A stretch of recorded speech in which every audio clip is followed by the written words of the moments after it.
We have holding on the line Tiffany. Tiffany, we appreciate your patience this evening. We'd love to help. Please let us know how we can. Yes, ma'am. I have a nephew that has been incarcerated for 12 years, and he was sentenced life with the possibility of parole. And I was just wondering, does that mean will he ever get out of prison with the life with the possibility of parole? Good question. Yes, he would in that scenario. I don't know the exact sentencing guidelines on that, but based on what you're describing, at some point he would be paroled. He may be eligible for, you said he served about 12 years now?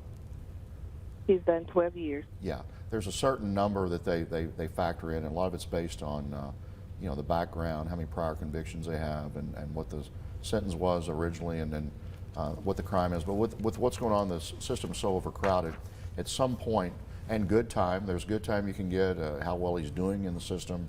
People that go in the system and do well, they take classes, they try to rejuvenate themselves and go through programs and show that they want to be a valuable citizen. The parole board looks at all that. They take a look at the whole, everything involved.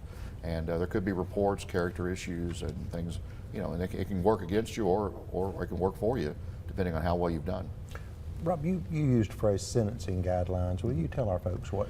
Yeah, what Alabama does it mean? follows a presumptive sentencing guideline where on certain crimes the judges are giving a guideline by the legislature based on what the offense is, and it goes. It's a point system, and the district attorney's office will calculate what the points are based on your background, the severity of the crime. Everyone's treated different based on if you come into the system and you've got 3 or 4 prior convictions, you may be treated different than someone that's never had a charge in their life.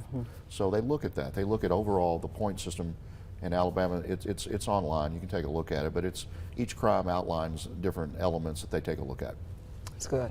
Thank you for that. And Tiffany, thank you so much for calling in this evening.